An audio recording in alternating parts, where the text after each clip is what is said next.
नमस्कार, मी सुवर्णा जोशी। सकाळचे 11 वाजले। दिवसभरातल्या काही महत्त्वाच्या घडामोडी आपण आता बुलेटिनमध्ये बघणार आहोत। 2019चा लोकसभा निवडणुकांचा महासंग्राम सुरू झालेला आहे, त्याविषयीचीच बातमी सुरुवातीला।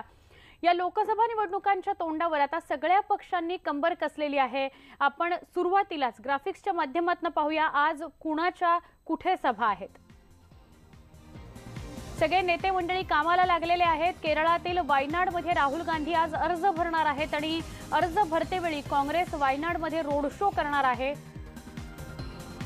संध्याकाळी राहुल गांधींची नागपुरामध्ये जाहीर सभा आहे। नागपूर हा भाजपचा बालेकिल्ला, मात्र तिथे काँग्रेस अध्यक्ष राहुल गांधी यांची सभा होणार आहे।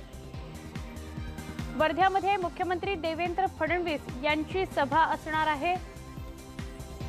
पंढरपुरामध्ये रणजित निंबाळकरांची सभा आहे। तर रक्षा खडसे यांच्या प्रचार कार्यालयाचं आज उद्घाटनही असणार आहे। तिसऱ्या टप्प्यातले उमेदवारी अर्ज भरण्याचा आजचा शेवटचा दिवस आहे। पालघरमध्ये शिवसेनेचे उमेदवार राजेंद्र गावित अर्ज दाखल करणार आहेत। तर जळगावमध्ये भाजप उमेदवार उन्मेष पाटीलही आपला अर्ज भरणार आहेत।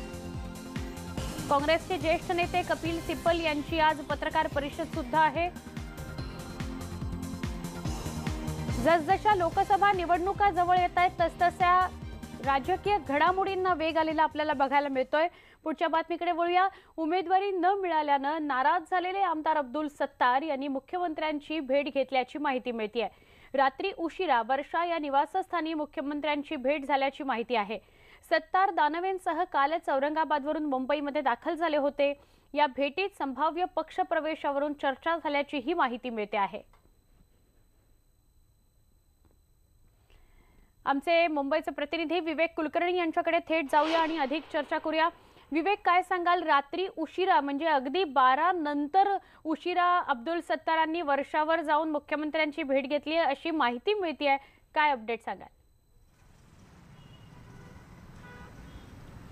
अब्दुल सत्तार यांनी काल राज्याचे मुख्यमंत्री देवेंद्र फडणवीस यांची त्यांच्या वर्षा या शासकीय निवासस्थानी जाऊन भेट घेतली। यावेळेस त्यांच्यासोबत भारतीय जनता पक्षाचे प्रदेशाध्यक्ष रावसाहेब दानवे देखील होते। आपण पाहिलं होतं की गेल्या काही दिवसांपूर्वी राज्याचे जलसंपदा मंत्री गिरीश महाजन यांच्या समवेत अब्दुल सत्तार यांनी मुख्यमंत्री देवेंद्र फडणवीस यांची भेट घेतली होती। त्यावेळेस अब्दुल सत्तार यांनी प्रदेशाध्यक्ष रावसाहेब दानवे यांच्यासोबत भेट घ्यावी असं मुख्यमंत्र्यांनी सुचवलेलं होतं आणि त्यानंतर कालची ही भेट झाली। औरंगाबादचा जर आपण राजकीय प्रश्न पाहिला तर तिथं सुभाष झांबड यांना काँग्रेसने उमेदवारी दिलेली आहे, पण कालपर्यंत त्यांना बी फॉर्म दिलेला होता। काल बी फॉर्म सुभाष झांबड यांना देण्यात आलेला होता पक्षाकडून, त्यामुळे काँग्रेसमध्ये सगळं काही आलबेल नाही हे चित्र समोरच आलेलं होतं।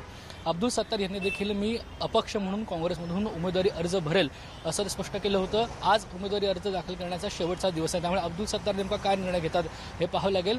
काल जी भेट झाली त्या भेटीदरम्यान लोकसभा निवडणुकीपूर्वी अब्दुल सत्तार यांचा भारतीय जनता पक्षात प्रवेश होणार नाही, मात्र विधानसभेसाठी मोठी खेळी करण्यासाठी अब्दुल सत्तार यांचा लोकसभा निवडणुकीनंतर आणि विधानसभा निवडणुकीच्या आधी भारतीय जनता पक्षामध्ये प्रवेश केला जाईल असं म्हटलं जातंय। तसा जर प्रवेश झाला तर निश्चितपणे औरंगाबाद काँग्रेसला हा एक मोठा धक्का असेल। अब्दुल सत्तार यांचा एक मोठा प्रस्ताव आहे आणि चंद्रकांत खैरे हे तिकडे जे विद्यमान खासदार आहेत त्यांचं आणि अब्दुल सत्तार यांचं राजकीय वैमनस्य जाहीर आहे। तसं जर झालं तर शिवसेनेला देखील एक प्रकारे तो धक्का असू शकतो। आता जर अब्दुल सत्तारांनी उमेदवारी अर्ज भरला तर एक प्रकारे जी इम्तियाज जलील जे एमआयएमचे उमेदवार आहेत आणि जे काँग्रेसचे सुभाष झांबड आहेत त्यांची काही मतं अब्दुल सत्तार आपल्याकडे खेचू शकतात आणि त्या मतविभाजनाचा फायदा चंद्रकांत खैरे यांना होऊ शकतो। मात्र अब्दुल सत्तार यांनी जर उमेदवारी अर्ज दाखल नाही केला तर त्याचा फटका करायची चंद्रकांत खैरेंना बसू शकतो अशी देखील चर्चा आहे। पण निश्चितपणे एक मोठी राजकीय खळबळ अब्दुल सत्तार यांच्या मुख्यमंत्र्यांच्या भेटीमुळे निर्माण झालेली आहे। नक्की विवेक, धन्यवाद ही माहिती दिल्याबद्दल। कदाचित अब्दुल सत्तार भाजपमध्ये प्रवेश करू शकतात त्याविषयीची सुद्धा, आणि जर त्यांनी उमेदवारी अर्ज दाखल केला तर त्यानंतर औरंगाबादमध्ये काय होणार आहे याविषयीची सुद्धा माहिती आता आमचे प्रतिनिधी विवेक कुलकर्णी देत होते।